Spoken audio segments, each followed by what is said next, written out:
a ton of fun. We are going to get in a real money fantasy football draft like we do every single day. I'm not going to waste any of your time with this intro. Let me go through. Let's enter into this draft. If you have not done so already, please go down there, subscribe to the channel. If you play fantasy football, drop a like on this live stream. We are in Best Ball Mania right now. We have about 7 spots open. So if you are always complaining that you can't get in these drafts, hell, let's count it down. You probably have 30, 45 seconds to be able to come hop in here if you wanted. And if you didn't get the notification, well, what you need to do is you need to hit the bell next to the YouTube subscribe button. That way, next time you know when we're live. That way, next time you can come out here and you can hop in this draft. But it does suck that this is going to be a draft with a decent amount of y'all in it because y'all know what y'all are doing. Y'all come out here and crush me consistently, even though the draft we had yesterday, the draft we had yesterday was beautiful. Draft room is filled. Let's see what we are getting.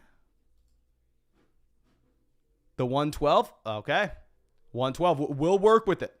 We've done the 112. I don't know how many drafts we have drafted from the 112. Seems like maybe every other time we draft, this is where I'm selecting. Very comfortable. I think we had a draft from the 111 earlier this morning, and we crushed it from the 111. That was not on the live stream. I did that at the gym, but y'all know I'm addicted to these. Let's go through. Let's find some people in the chat. We got Airman, Hazy, Brett, Piano, Skull, Noah out here, Zachary out here as well. Zach, Yui, thank you. Everybody for coming out to the stream. I appreciate y'all. I hope that you have had a great start to your week, and I hope you are going to enjoy this draft. Let's go through and let me send out a poll real quick. That way we can remind people who come in halfway to drop a like on the stream. Okay, looks like 101 is on the clock. Here's my guess. Jonathan Taylor. We'll go Cup, CMC, Jefferson, Chase. That's my guess for this draft. JT, CMC, Jefferson. I forgot what we said. Because I saw Zachary says, quitting my job this week, so just got 10 times better. My man. Hope that everything's okay with your job. Hopefully that's good news that you're quitting. But we have Christian McCaffrey off the board at the 101. I understand why people would do it. I understand, like, this is a $25 buy-in, $2 million to first. If you don't know how this works, first place gets paid in this league, second place gets paid in this league, but a small percentage of every single league pot, and there are thousands and thousands and thousands of these leagues, is set aside for some massive prizes for a fantasy football tournament at the very end of the year, or it's $2 million to first, $1 million to second, all the way down the line. So you are wanting to go after the highest ceiling possible. You want to set yourself up in a position where you could just completely dominate over the final 3 weeks in that playoff tournament. And with Christian McCaffrey, he has a ceiling that nobody else can match in fantasy football. Now, of course, he also comes with some risk, which is why I know most people are not going to be selecting him at the 101, but I would understand it. If you want to come out here and you want to make an argument that, Mason, we're playing for the highest ceiling possible, we're playing in a league that has $2 million to first, we need to be taking CMC early, fine. I can hear that argument. Okay. Dalvin Cook at the 109, Devontae Adams. Okay, so I think we're going to get our preferred start here.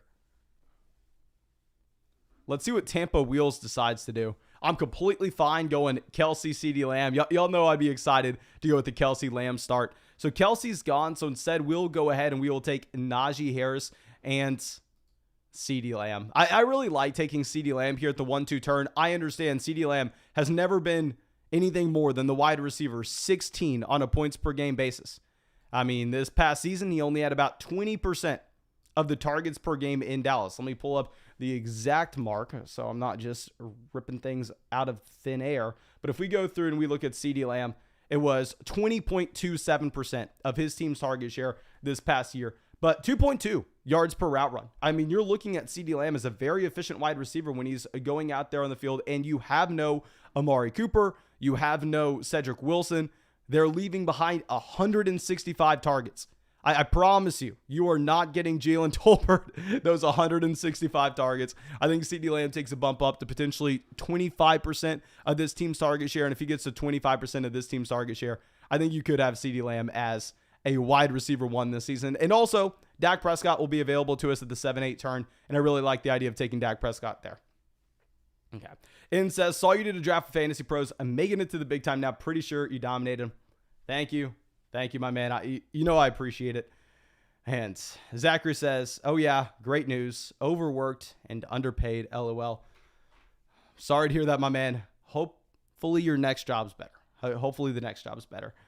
And after this, I don't necessarily see any of these picks that surprising. Maybe make the argument that Mike Evans at pick 14's a little rich. Hell, if you're looking at Mike Evans, I will say in this format in particular, like if you're just in a regular fantasy football draft, I would be completely fine taking Mike Evans this early because you could easily see Evans being the wide receiver 1 overall through about the first month of the season whenever Chris Godwin's working his way back from the torn ACL. However, if we just think about game theory with this underdog draft, this is the $25 buy-in Best Ball Mania where you have that massive tournament at the very end like we were talking about. What would be very nice is in that tournament at the very end, if you have a player that pops off that not too many other people have, right? That's our goal. So I'm thinking through the lens of saying, I would rather have a player start slow. And if we can sneak that team to that fantasy playoff tournament and not too many other owners have that given player, and then he has the elite ceiling, the elite spike weeks during that stretch, I think that's more exciting because I could easily see Mike Evans having an extremely high advance rate. Like if you draft Mike Evans, you have a pretty damn good shot at getting to the tournament. But like if you draft Chris Godwin a couple rounds later instead, hell, maybe your advance rate's lower, but he'll have a similar ceiling in the tournament. Not many people will have him there. And on top of it, you'll get him a much cheaper price. A much cheaper price. Okay. And real quick, I'm going to do this once in this live stream. Bear with me. If you don't know what we are doing right now, we are drafting on Underdog Fantasy. This is what we do every single day because it's quite possibly the most fun thing you could ever do. And when you go sign up for Underdog Fantasy to hop in some real money fantasy football drafts, they will match your first deposit dollar for dollar up to 100. Not only will they match your first deposit dollar for dollar up to 100, but you'll get my rankings, my dynasty rankings, my dynasty rookie rankings, my dynasty rookie draft guide, all with just a $10 deposit on Underdog Fantasy. That's like $50 worth of value, and they're matching your deposit when you use promo code FLOCK. So you are getting paid to do these fantasy drafts because Underdog Fantasy knows you're going to love these. They know you're going to get addicted, and you are going to probably draft 400 of them this offseason like I am currently on our way to.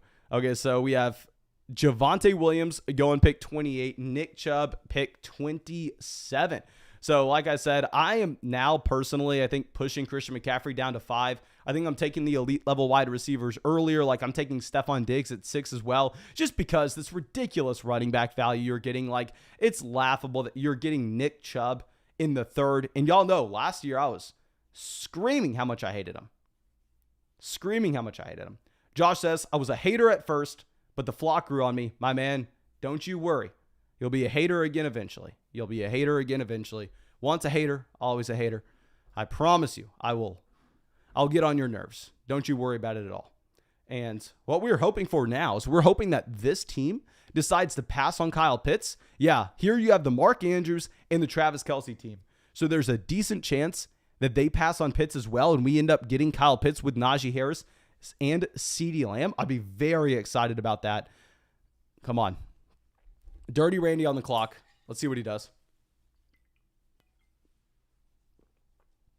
Hollywood Brown. Okay. Yeah, there we go. We are going to get both players. Y'all know I really like. We are going to get Kyle Pitts as well as Jalen Waddle. Jalen Waddle, horrible situation. Yes, you are going to get freaking get Tyreek Hill as the wide receiver 1 here. But Jalen Waddle was a top 10 wide receiver his rookie season. Not top 10, but he was like the wide receiver 12. Let me pull it up. And on top of it, come on. You're drafting him later in fantasy this year than where he finished last season. Like if we go ahead and if we look up Jalen Waddle and how damn impressive he was, you were looking at a wide receiver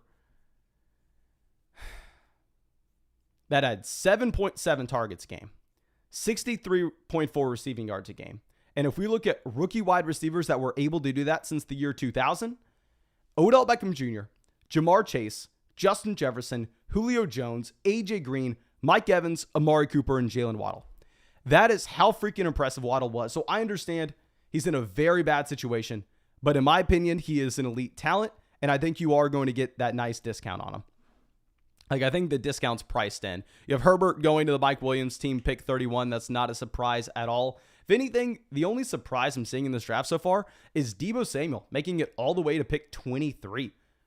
Now, I do think Deebo Samuel does see some significant regression. I think with Deebo Samuel, you will have Trey Lance vulturing some of those rushing touchdowns. That's not exciting at all, but hell, if you're getting the wide receiver 3 on a points per game basis last year at the end of the second round, I'm doing that any day of the week, 100%. Zachary says, based on the thumbnail, Travis Etienne better be in your queue. All right, my man, because we have the thumbnail's Travis Etienne. If Travis Etienne makes it back to us at pick 60, we'll go with him. I'm going to tell you, he's not making it back to pick 60, but if he were, yes, we'll go through and take him. I'm not taking him over Waddle just because he's on the thumbnail, though. Okay, so we have Breece Hall going pick 45. I was in a draft this morning that, dear God, running backs flew off the board early. I was in 2 drafts this morning. One of them, oh dear, one of them I botched. One of them I just punted. I just donated my $25 to League Bot. I didn't take my first quarterback until like round 14. And of course I ended up getting 3 of them, but it was a horrible team. George Kittle, pick 47 here. My favorite combination of players at the turn that I consistently come away with, the combination of George Kittle and Lamar Jackson, being able to have the 2-6-8-2 build, in my opinion, that's my favorite spot. And oh dear God, y'all are saying Travis Etienne already went. Travis Etienne goes pick 39. Did not expect that. Obviously, Etienne has had a tremendous amount of hype, and y'all know, last year, I loved Travis Etienne, whether it was a dynasty perspective, a redraft perspective. I mean, coming into the NFL, we were calling him DeAndre Swift. We were calling him Aaron Jones. We were looking at a running back that gets all the high value touches in his offense. He gets all the targets and he'll get the usage in the red zone. But for whatever reason, maybe it's the James Robinson injury, but people are more excited about Travis Etienne this season coming off a significant injury. I don't really care too much about the injury, but remember, we thought that Trevor Lawrence was going to be good. It was almost consensus that Lawrence was going to be great coming into the NFL. And that doesn't appear to be the case. Obviously, you can blame 99% of the failure of Jacksonville last season on Urban Meyer as quite possibly the worst head coach the NFL has seen in the past decade. But still, to assume that you are going to have an overall bounce back from this organization, from this offense, it is a little rich. And DK Metcalf plummeting.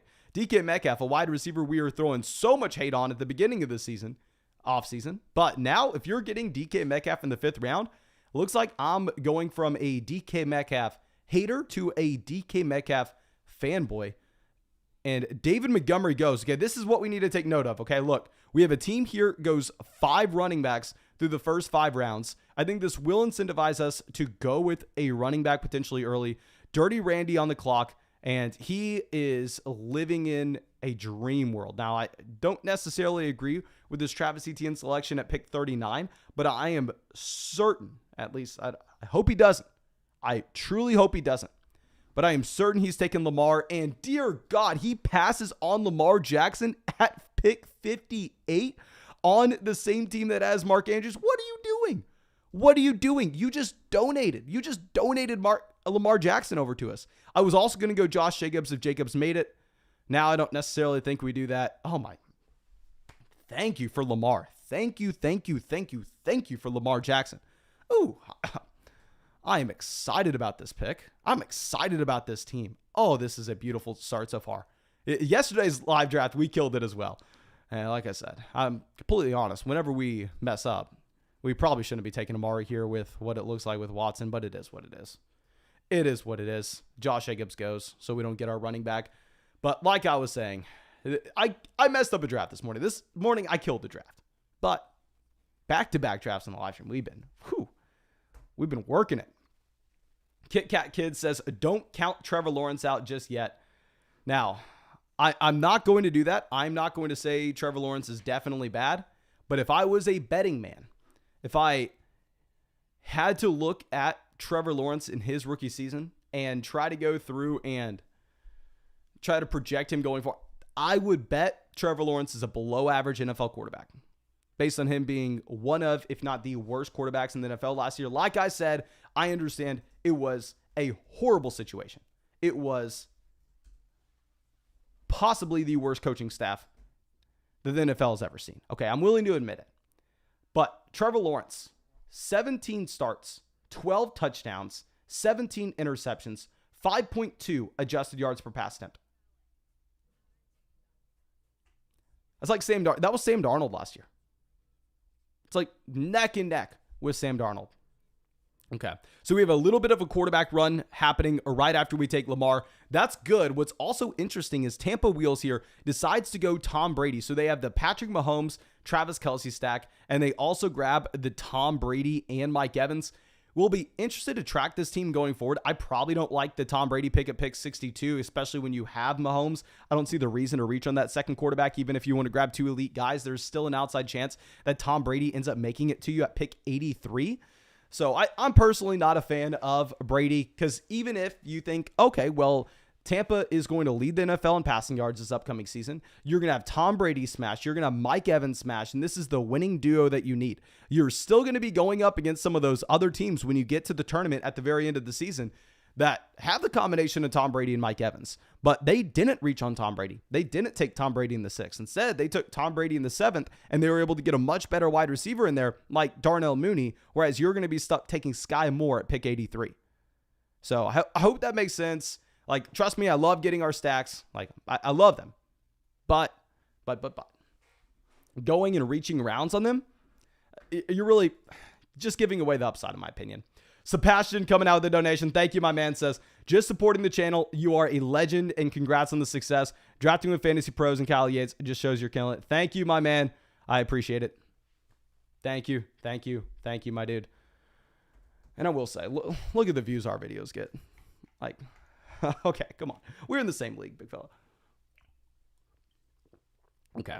So, Amon-Ra St. Brown, pick 73. Trey Lance, 74. Okay, so quarterbacks are flying up these draft boards. Okay, so very similarly, you have Kittle and Stafford. People are reaching on their quarterbacks. There are some bad teams in this draft. Maybe I don't want to say bad, but some unique teams. This team grabs Josh Allen, pick 22. So you have Subway Cup with one wide receiver so far through 7 rounds, and you have Hood with 0 wide receivers so far. Oh my gosh, I think we can actually win some money in this draft. I think we are going to be able to take advantage of this draft room. DeAndre Hopkins lasts until pick 78. Michael Thomas lasts until pick 77. I would have done a backflip if we had Michael Thomas making it back to us. But let's pull this up, figure out where we are going to go.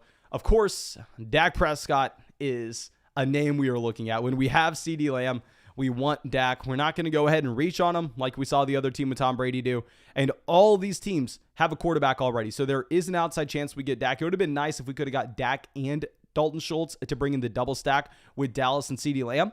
But hell, there's still plenty of value. You are going to have Clyde Edwards-Helaire as a follower now that you have Jerick McKinnon signing. Dak Prescott now gone to the team that has 2 quarterbacks, 5 running backs, 0 wide receivers, and 0 tight ends. Oh, what are you doing? Okay, so yeah, Clyde Edwards-Helaire, you can't take him here once we have Jerick McKinnon signing. It's not like McKinnon's guaranteed to be the starting running back by any means, but Jerick McKinnon probably will take a role.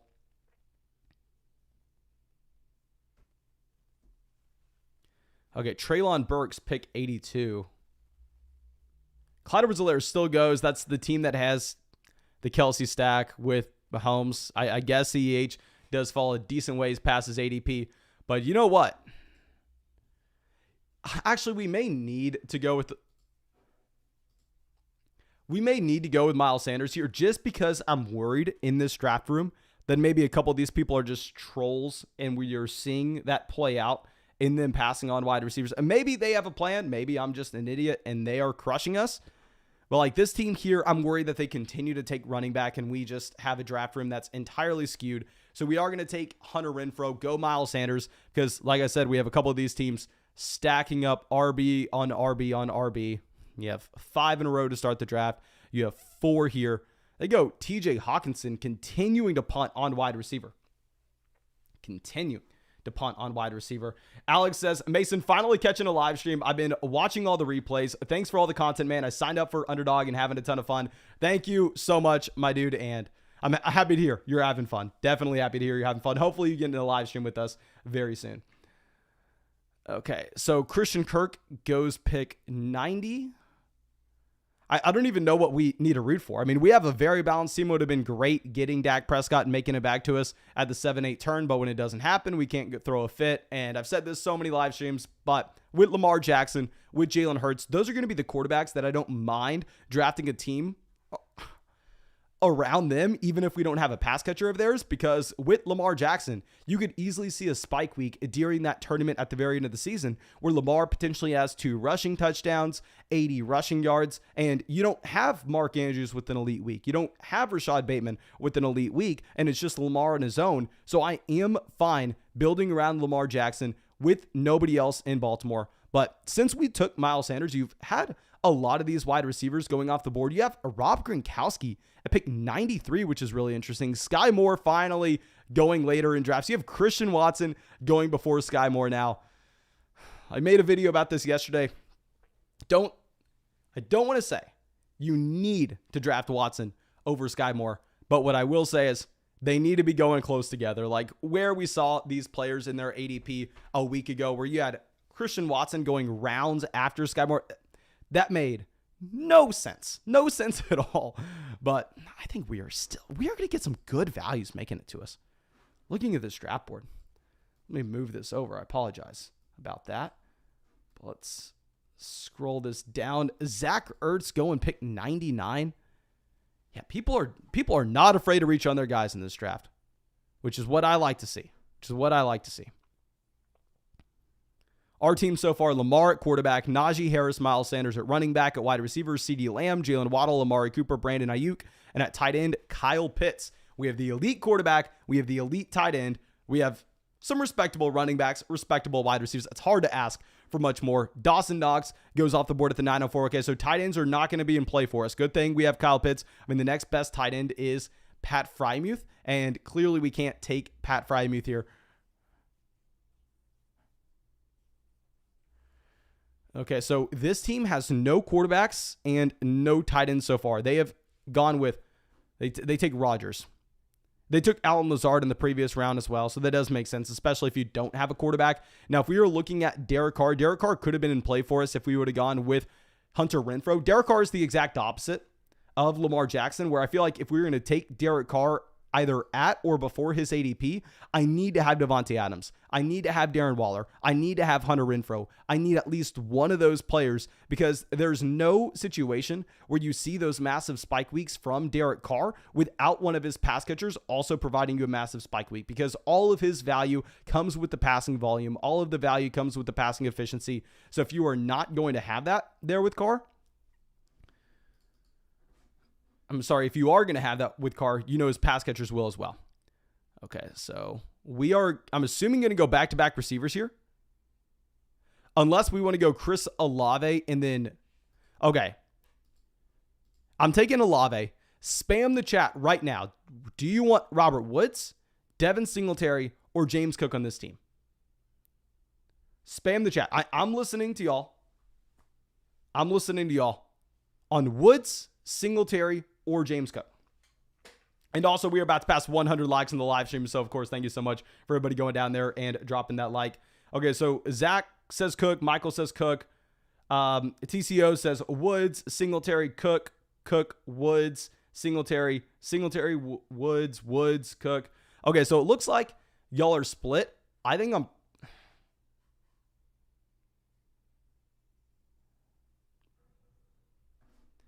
F it. We're going to go Robert Woods. We are going to go Robert Woods. I like all the players here, if we're going to be honest, at the 9-10 turn. I mean, even getting Melvin Gordon. I love it when Melvin Gordon falls to us with the workload that he will have and upside for more if Javonte Williams were to go down. I love taking stabs at those Buffalo running backs as they are at least getting touches in one of the best offenses in the NFL. I think you can make an argument for any one of those players there. But when in doubt, go with the wide receiver. The question is, looking back on this draft, would we have rather had the combination of, say, Miles Sanders and James Cook? I'm sorry, Robert Woods and Miles Sanders, or Hunter Renfrow and James Cook? I think that's really the decision point that we would have had. If we would have passed the Miles Sanders, obviously, I'm taking a running back there. We probably would have grabbed both Singletary and James Cook at the turn. Kit Kat Kid says, to be honest, I don't believe in the Buffalo running backs. I think the Buffalo running backs are most likely not talented, but at the same time, it just simply may not matter. When you're in that offense, when that offense is going to put up so many points overall, like we saw Devin Singletary down the stretch last season, just have a touchdown every single damn week. And like I've said before, where did the league-winning running backs come from last year? The league-winning running backs came from backfields that were uncertain. Backfields that you didn't know what was going to happen. Look at Leonard Fournette in Tampa. Look at James Conner in Arizona. But it's not just we didn't know what was going to happen. What we did know is they were in elite offenses. So very similar with these guys in Kansas City. Now you're going to have to pay less for them when you have Jerick McKinnon coming over. But very similar to the players in Buffalo this offseason. Okay, so Jamison Crowder goes 118, Alexander Madison 119. At this point, obviously, we want to see these running backs making it back to us. It would have been nice to have Tua Tagovailoa on. Honestly, I would have loved to have Tua and Gesicki for us to take at the 12-13 turn, but that team from the 101 goes ahead and reaches on them, so we are not going to be in a position where we can take advantage. But let me show off the entire draft board for anybody who's just now coming into the live stream. And here we are taking at the 112. Najee, CeeDee Lamb, Kyle Pitts, Jalen Waddle, Lamar Jackson, Amari Cooper, Brandon Ayuk, Miles Sanders, Chris Olave, and Robert Woods. So come on, get some of these receivers off. We have 8 of these guys. Okay, so Subway Cup, this is the team that had one wide receiver through 7 rounds. Looks like they have gone through and they've taken some sense. So I think they are going and battling it out with this draft. They take George Pickens, 123. What? Oh, dear God. Good for us. We like seeing George Pickens off the board here. What's Pickens' ADP? 162. Yeah, he has not been afraid to go out and get players above their ADP. Took Kenneth Walker, pick 51, ADP 88. Yeah, he is going for his guys.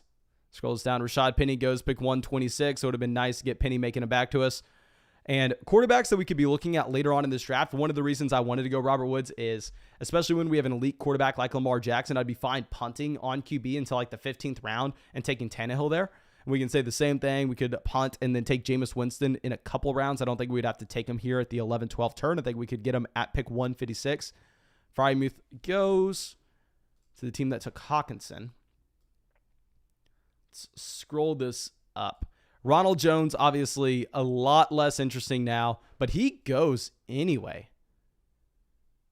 Yeah, I think Ronald Jones before the addition of Jerick McKinnon, I would have been interested in here, but y'all think Jerick McKinnon is just a complete non-factor? Like, he had more snaps than Clyde Edwards-Helaire in games during the playoffs last year. Justin says, didn't Christian Watson have a 25% drop rate in college? Have you done, and I'm not trying to be a sarcastic asshole here. I'm just saying, have you done research on how drops correlate from college to the NFL? Have you done research on how drops correlate to fantasy success? If you haven't, I'll fill you in. They don't really correlate at all. I mean, yes, people talk about them a lot, and they're probably a little bit overblown because when a player drops a ball, you see them drop the ball. It is seen right there for you. It's clear as day. What you don't see is a wide receiver like Jalen Reagor going out there and not being able to generate separation. It's a lot harder. I'd rather my wide receiver generate separation, draw the target, than then drop the ball, than him not get targeted at all. Like, not worried about drops whatsoever. If you've done the research and you can prove to me otherwise, I'm interested to hear it. Okay, so Michael Carter Jr., pick 135.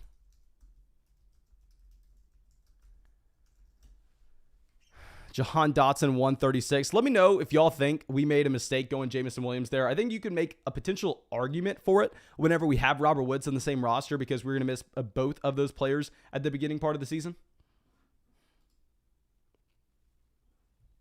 Okay. So let's go through Isaiah Spiller, pick 138.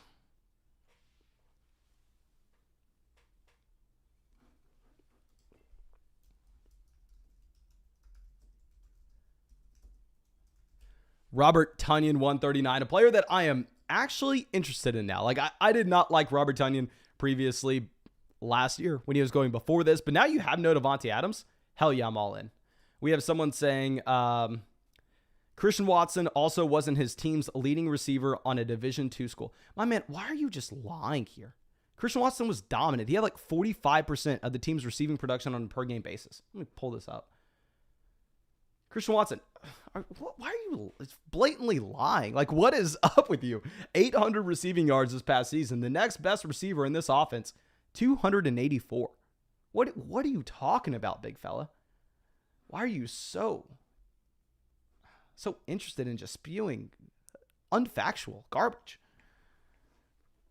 Okay, Albert O, pick a 142, Jacoby Myers, Darrell Henderson. I actually really like Darrell Henderson here as well because if you're looking at that offense, we know that offense is going to put up a lot of points. We also know with Darrell Henderson, this is a running back that should have a week-to-week role, even though in a traditional fantasy football league, he wouldn't be startable, but potentially in best ball, he could just randomly fall into the end zone. And, of course, if anything were to occur to Cam Akers, who's coming off a torn Achilles, Darrell Henderson would have 3-down upside.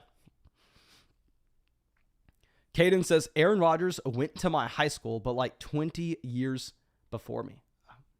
That is wild, my man. That is wild. Okay, so bad for us to see all these running backs go off the board. I mean, we didn't really expect any of these players to make it back, so it is what it is. Cole Kmet off at 145. We want to see wide receivers go. We get these receivers off. Like if we pull this up right now, I guess we'd be fine with someone like Jalen Tolbert making it back to us. I guess we'd be fine with someone like DJ Chark, but we are stopping at 8 wide receivers with this build. What we want with this build is 2 quarterbacks, 2 tight ends, 6 running backs, and 8 wide receivers. I think we are strong at receiver. What's interesting is this team will have the majority of its production at the very end of the year. I mean, almost the exact opposite of what we were talking about with someone like Mike Evans. And remember, we were talking about wanting that production at the end of the season for that tournament. We probably will have Jameson Williams peaking near the end, Robert Woods peaking near the end, Chris Olave peaking near the end, and if Deshaun Watson's suspended for the beginning of the season, same thing with Amari Cooper. But overall, I think this team's fine. I think this team's great. BN says, let's get a puppy draft going after this one. I'm sorry, my man, but puppy drafts are filled. Unless they launched the new puppy already, obviously, at least I'm going to assume that they're launching another puppy relatively soon. But I don't think they've launched one yet. Okay, so Tampa wheels on the clock. They have Mahomes and Brady, so we are going to get Winston here to stack up with Chris Olave. Completely fine taking Jameis Winston here for Chris Olave. And do we just want to go ahead and take our second tight end? Or do we want to get Kenneth Gainwell and essentially lock in every single touch out of Philadelphia? Darrell Williams goes. We're going to take Jameis Winston. Spam the chat. Do you want Kenneth Gainwell or Hunter Henry?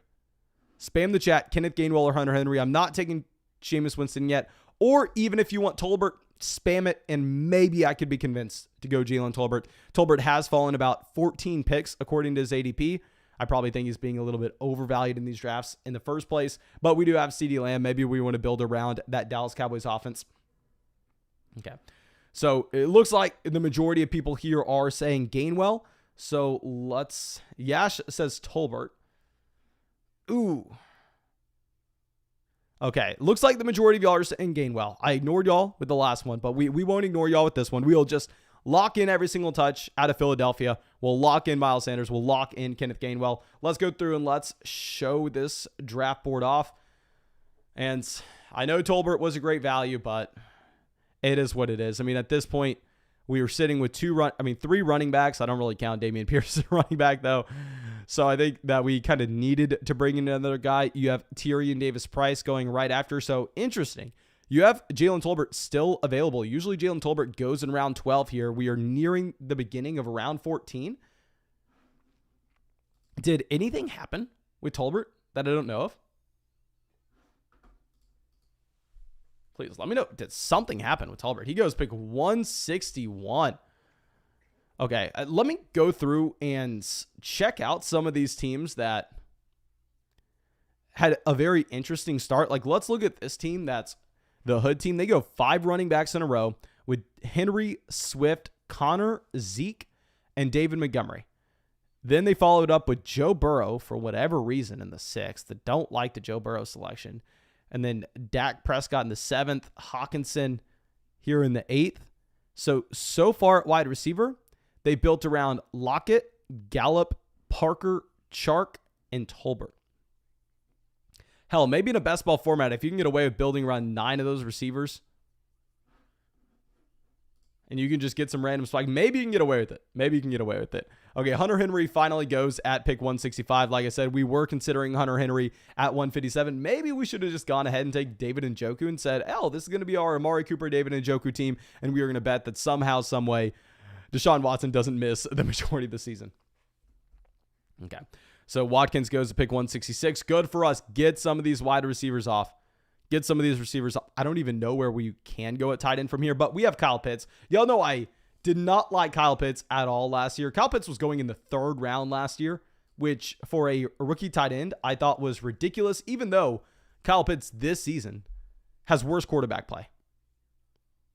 Like, Kyle Pitts has worse quarterback play, yet all of a sudden I'm willing to draft him in the 3rd round, even though we were saying it was the worst pick in fantasy last year.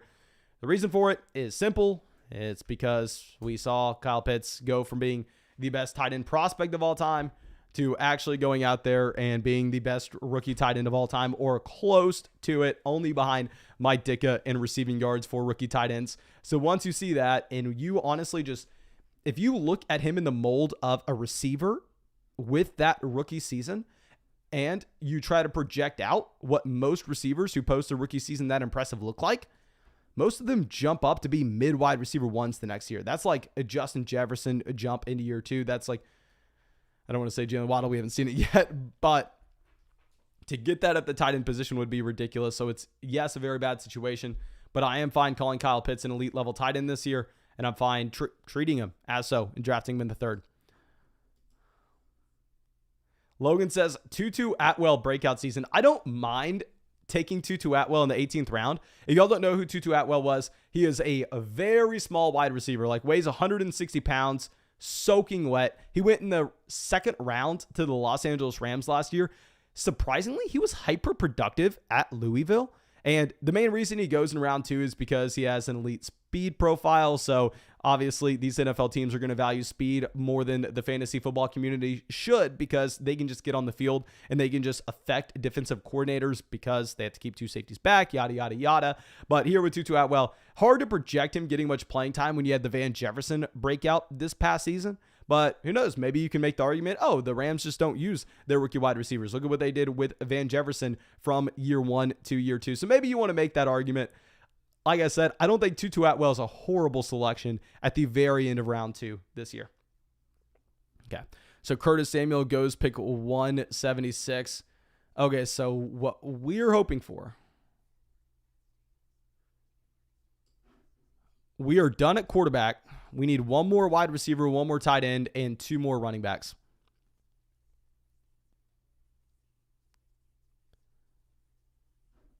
Tampa Wheels has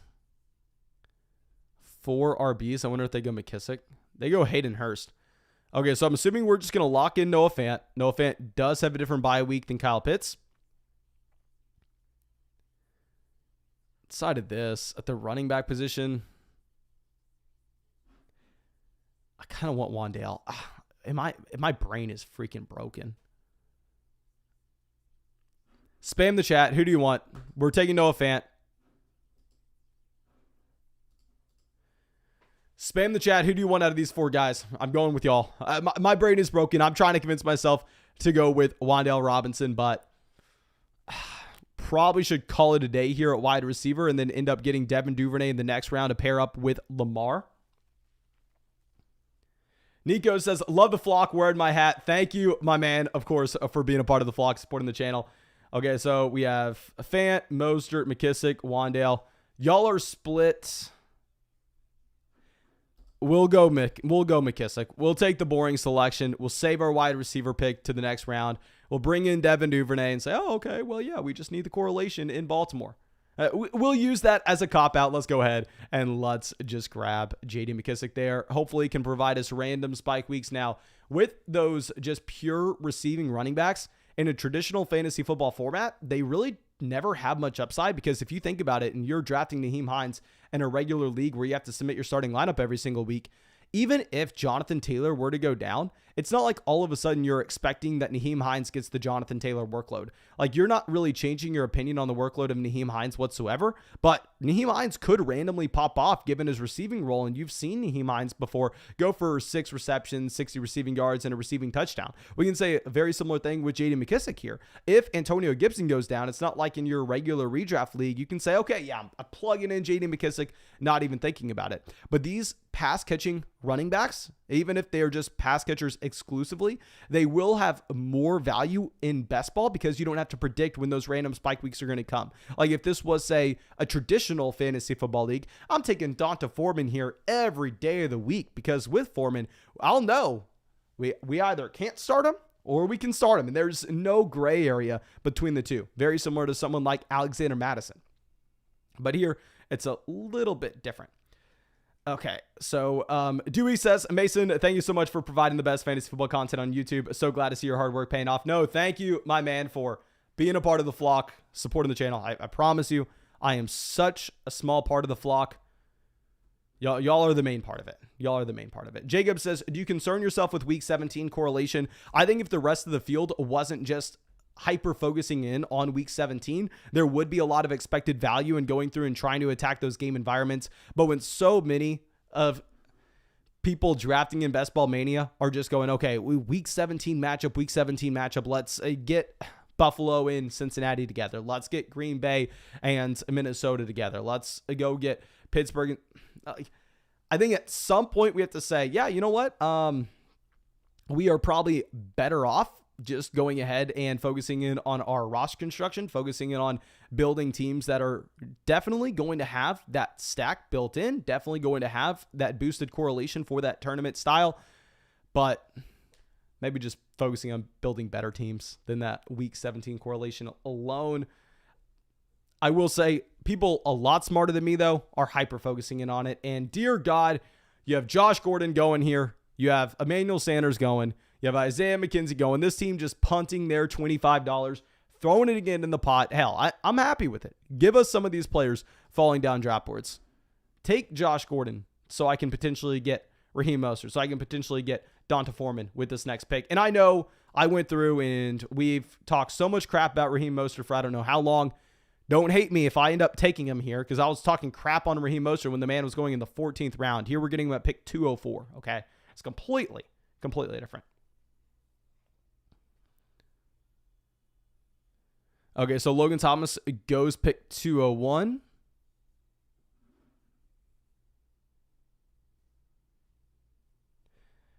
Al Paul says, of the final 470 people, I would take the under on 15% of the field being week 17 correlated. I think naturally just going through and drafting, you're going to have that correlation about 15% of the time. And if you also take into account that people are actively building around that, I would take the over easily. I would take the over easily. Okay, let's get Raheem Mostert pick 204. I think here, this is where it's priced in that he could potentially get cut from Miami. I think this is where it's priced in. And we're going to go Devin Duvernay, like I said. A, I went to school with Devin Duvernay. Love the guy. And B, we have Lamar Jackson. So I think it makes sense for us to go Duvernay. One of my most drafted round 18 players, which isn't great because he is being drafted in the majority of these. And I would rather have someone that's going to be at low ownership. But it is what it is. Let's go ahead and let's grab him. Gotta have fun in these drafts. But I think that should be it for the stream. There's the game in a couple hours. I also have some chicken that's probably burnt right now in the oven. But thank you. I appreciate y'all. Y'all know we're going to continue to do this every single week. I mean, every single day. Why am I saying week? Every single day. So just go down there, subscribe to the channel, hit the bell if you want to join our next draft. And also go sign up for Underdog Fantasy. Promo code FLOCK in the live chat. Promo code FLOCK in the comment section. I appreciate y'all. I hope you have a great night. and I hope I get to see you tomorrow.